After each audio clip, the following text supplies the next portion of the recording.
Painted painless learning. નમસ્કાર વિદ્યાર્થી મિત્રો, સ્વાગત કરું છું તમારું પેઇન્ટેડ લર્નિંગમાં.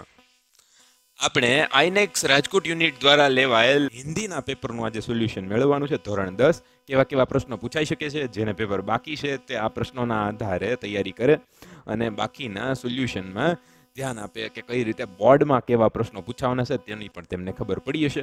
તો સ્વાગત છે સૌનું. शुरू करिए विभाग ए गद्य विभाग थी. निम्नलिखित प्रश्नों के नीचे दिए गए विकल्पों में से सही विकल्प चुनकर उत्तर दीजिए. बूढ़ी काकी में कौन सी चेष्टा शेष बची थी?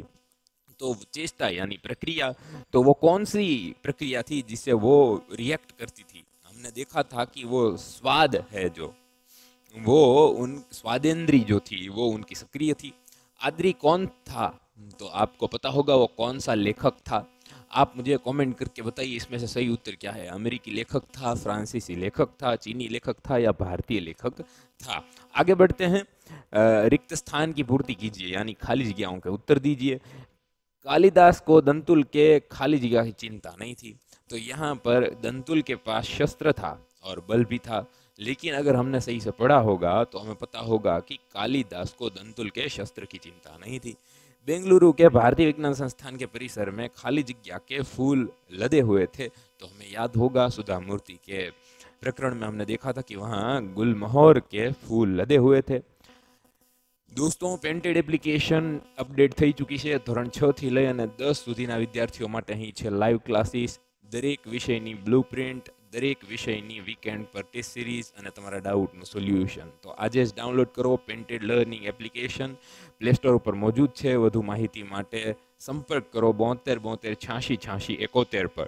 સાથે તમે જો ભાવનગરના વિદ્યાર્થી છો અને ઇંગ્લિશ મીડિયમ કે ગુજરાતી મીડિયમમાં ધોરણ 8 થી 12 કોમર્સ સુધી અભ્યાસ કરો છો તો આજે જ સંપર્ક કરો. 101 વકીલ ચેમ્બર, હાઈકોર્ટ રોડ, ભાવનગર ખાતે આલ્ફા એકેડમીમાં આપનું સ્વાગત છે. એડમિશન ઓપન છે.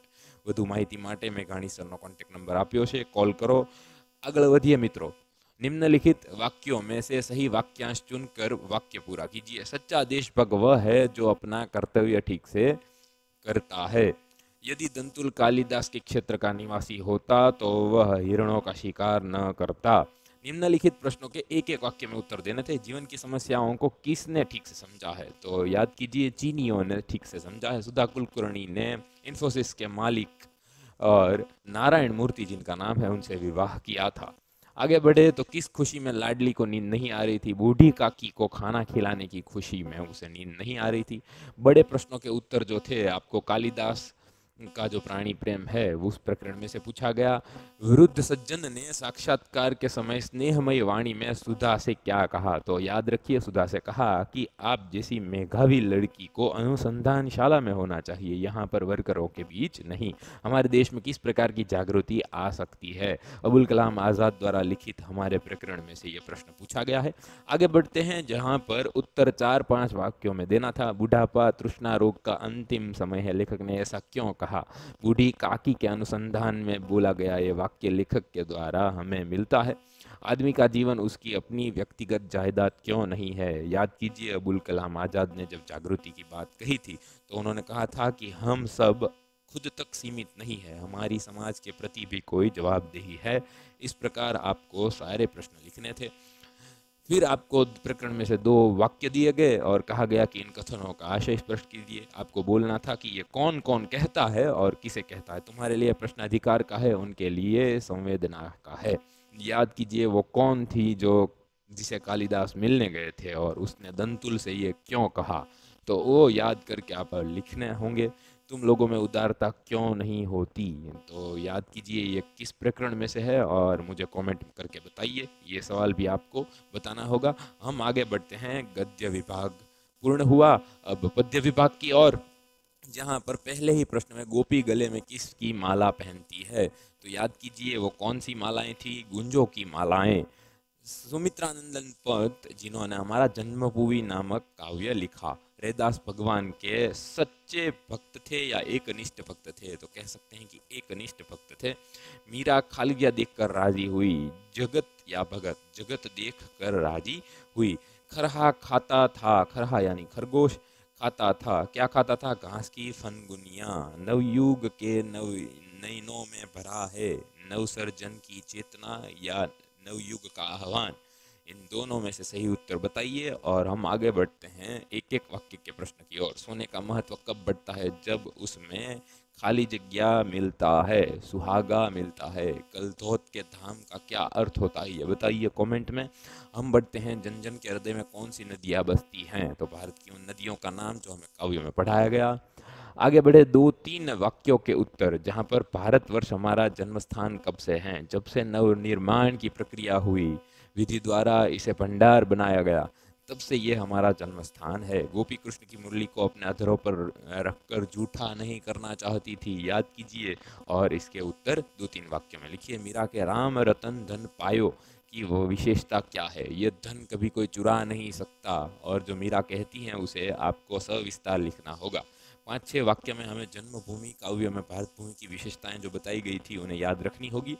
संत रविदास ने भगवान के प्रति अपने भक्ति भाव के रूप में जब वो पंखी, भेड़ बकरी के दूध से जो भी कल्पन हमें दिए वो सब याद रखने होंगे, और फिर कविताओं के आशय स्पष्ट करने होंगे। कहते हैं जब शास्त्र कमाओ रोटी जान बचाकर, पर संकट में प्राण बचाओ सारी शक्ति लगाकर। खरहा जब अपने प्राण बचाता है उन शिकारी कुत्तों से, तो ये देखते हुए कोई एक तीसरा प्राणी ही बोलता है यह वाक्य, हमें उस प्राणी का नाम लिखना होगा। मुझे बताइए आपको याद है कि नहीं, कमेंट में लिख बताइए। जन्म जन्म की पूंजी पाई, जग में सब खोतायो, तो मीरा के पद से लिया गया ये वाक्य था। व्याकरण विभाग देखिए, अर्थ स्पष्ट करने होंगे कहावत के। 1 मार्क्स के लिए 100 सुनार की 1 लुहार की। यहाँ पर आप कह सकते हो कि निर्बल के 100 चोट के बराबर बलवान की 1 चोट होती है। निम्नलिखित शब्द समूह के लिए एक शब्द लिखिए। ईसाई धर्म का पुरोहित, जिसे हम फादर कहते हैं, उसे हिंदी में याजक कहा जाता है। निम्नलिखित संधि को छोड़िए। सज्जन तो सत्य और उसे उसके साथ जन जोड़ा जाए तो सज्जन होगा, तो सत्य वत्ता जन। निम्नलिखित शब्द को जोड़िए। वात वत्ता आवरण, तो यहाँ पर वात में से आधा अ और ये अ दोनों मिलकर विकार बनाएंगे, और जो जोड़ा जाएगा वो त के साथ आ जोड़ा जाएगा, यानी वातावरण। ऐसे हमें संधि जोड़नी थी। ये स्वर संधि में से पूछा गया है, और ऊपर जो है वो व्यंजन संधि का उदाहरण है। आगे बढ़े। निम्नलिखित मुहावरों का अर्थ लिखिए और वाक्य में प्रयोग कीजिए। फूला न समाना, तो खूब खुश होना।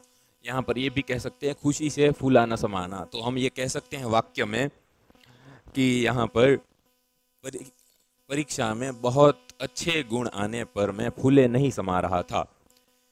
दूसरा प्रश्न है शब्द का विरोधी शब्द लिखिए। विस्तृत, विस्तृत का विरोधी शब्द या विलोम शब्द होगा संक्षिप्त। प्रेम का शब्द होगा घृणा। पर्यायवाची शब्द देने थे 2। खग का होता है पक्षी और घृत का होता है घी। भाववाचक संज्ञाएं देखिए। स्वामी का होता है स्वामित्व और खैर का होता है स्थिति।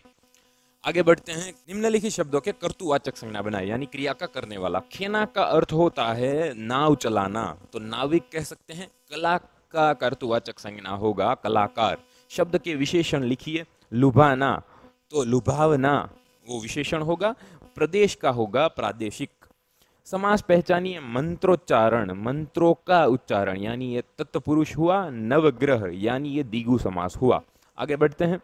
लेखन विभाग में आपको संक्षिप्त में टिप्पणी लिखनी थी कंप्यूटर अथवा समाचार पत्र पर, और उसके बाद परिच्छेद में से उत्तर देने थे। पत्र लेखन था और निबंध कहानी लेखन भी था। आशा है आपको सवाल मिल गए होंगे, सॉल्यूशन देख लिया होगा। ऐसे प्रश्न पूछे जाएंगे। हम मिलेंगे अगले प्रश्न पत्र के साथ, तब के लिए नमस्कार। Painted, Painless Learning.